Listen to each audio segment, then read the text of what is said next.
It's time for The Score.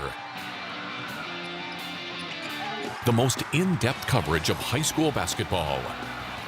The Score.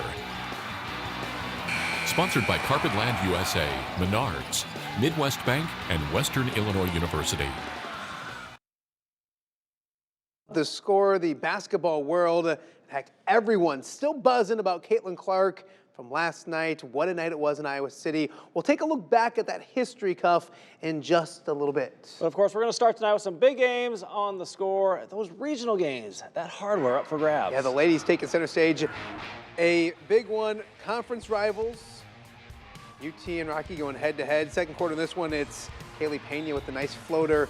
Panthers take a 12-6 lead. A few trips later, it's Pena sharing this time, finding Tia Lewis with a bucket inside.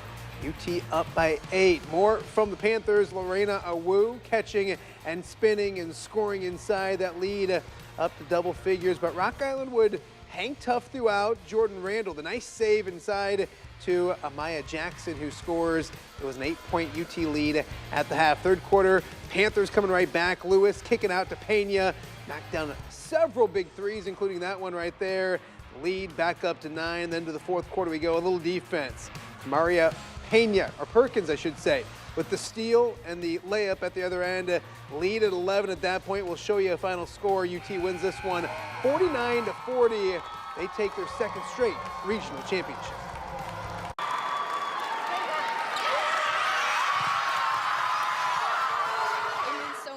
It means so much to have it back to back. It just means so much. As a senior, that was one of my biggest goals. We just had to have each other's back. We had to stay in the game. We had to listen to the coach. It takes a lot to win. It takes a lot to be out here, too, in a game like this. You know, back-to-back, as you know, we won last year of regionals. Senior year last year as well. It's pretty amazing, great feeling. I'm really proud of my girls. When it comes down to the pregame talk, one of the quotes is, be where your feet are. Be present. Relish these moments. You got to think we were one of 64 teams playing in a regional championship in the state of Illinois in 4A. That's pretty special. And we know that obviously the grind of the season, the Western Big Six, going 13-1, game after game, it was just a dogfight. And then you get to hear in that mental grind, the physical grind gets to you a little bit. So it was awesome just to be present and relish in the moment. And it was great for the seniors to be out there. United Township heads to the Normal West sectional for a Tuesday night showdown with #1 ranked Normal Community. At the home of the Grey Ghosts, the Sherrard Tigers put a scare into the #1 ranked Irish. Birthday girl Violet Meskin drills the three, and the Tigers have an early 6-point lead. Sherrard still keeping the heat turned up. Meskin goes around the screen, up and under for 2 more. Then enters the Wardle sisters from Notre Dame. That's freshman Emmy to senior Maya Wardle for the 3-pointer, and they are daughters of Bradley head coach Brian Wardle. They're still at it. This time, a role reversal as Maya will set up Emmy for another shot from downtown. And Doug Swanson's Tigers conclude with another fine season as they fall to top-rated Irish 66-33. Now let's go to A-Town and Wethersfield. Sean Strahan opening up on this one as he's refereeing. Bucket good there by A-Town. Kennedy Quinn on that bucket. Coming up next, it's more from the other two as they score a bucket there. Then it is Quinn getting the long outlet. She'll take it right to the rack. Nice pass, bucket, and the foul. A-Town looking for that regional championship. On the other end, Wethersfield flying the other way. That's Kennedy Anderson getting the bucket. And then Quinn knocking down a three. The freshman, a big player for A-Town, as this one will come right down to the wire, and A-Town would end up beating Wethersfield 46-40. We have heart. We have a lot of heart, and when you play hard, you have heart, you're gonna win games. And I thought the girls did everything they could, grit-wise, loose balls, rebounds. I mean, that's a taller team and more physical team, and I thought we did everything we could to the fullest, and we left it all out there in the court, and it ended up in our favor at the end. The Tornadoes advance to the Bushnell Prairie City Sectional next week.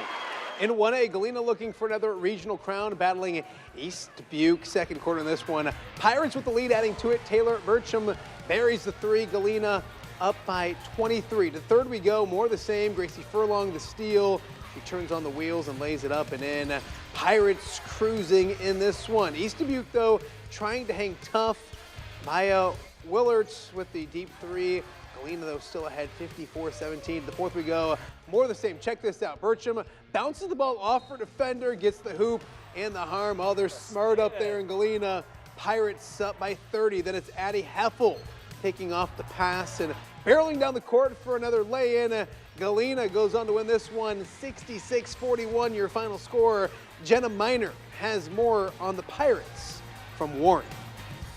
The postseason is no stranger for Galena girls basketball. The Pirates have been to state each of the last 2 seasons. Tonight's convincing win makes it 3 regional titles for the Pirates. Galena is now 1 step closer to being back at Redbird Arena. It's great. Yeah, it's a good feeling.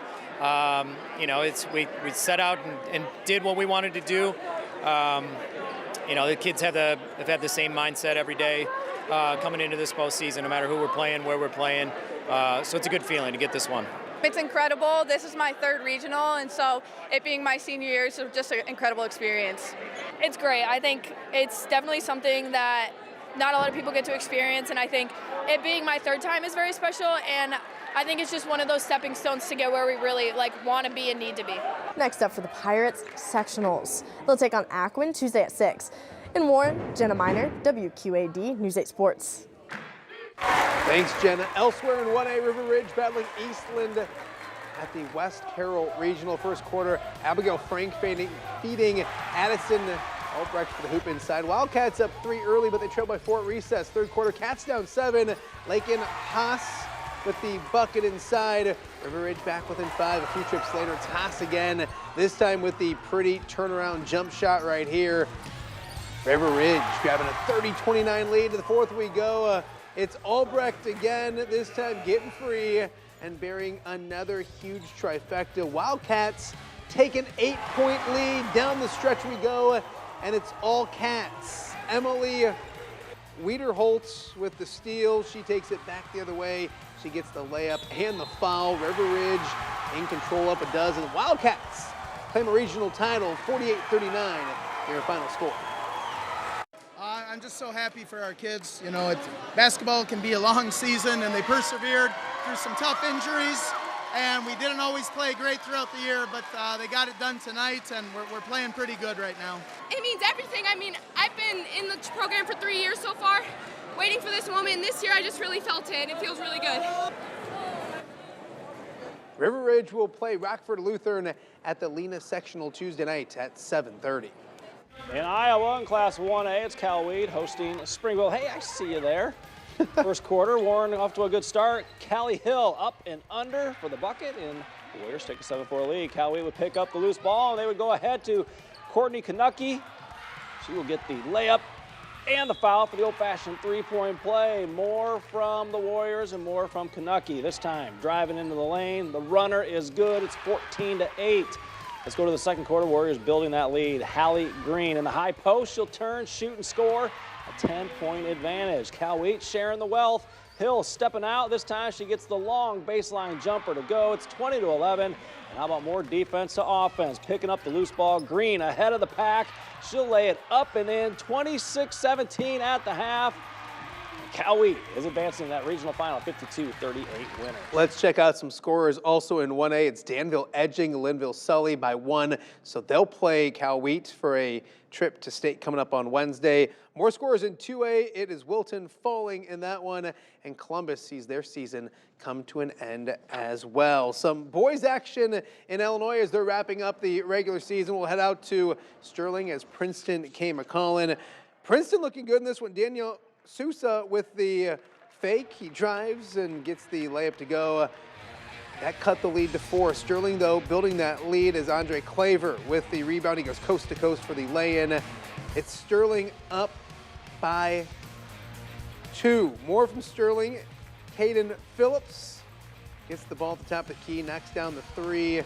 5-point lead for the home team. Princeton coming back, though. It's Sousa with the nice look from the top of the key. He buries that one. Princeton suddenly has a 1-point lead, but Sterling would answer late in the first quarter. Nico Battaglia with the 3 from the corner. That's good just before the buzzer.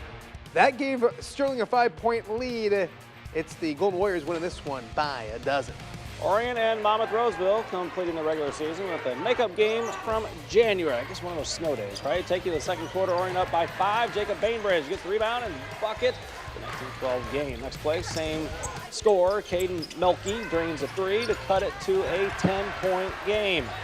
Later in the quarter, Monmouth would be fighting back as Ethan Clark will hit the long-range jumper. It's a 24-16 lead. And how about Monrose continuing that comeback as Dame Thibault gets the rebound. He'll score on the inside with a putback bucket, and it's Orion winning by 22-66. Halftime here on The Score. Coming up, we'll take a look at last night's history with Caitlin Clark, and we got a weekend full of wrestling. We'll let you know who's heading to the state finals in both Iowa and Illinois straight ahead right here on The Score. Hi, this is Chasen Randall, and when I'm back home, I check out The Score on WQAD.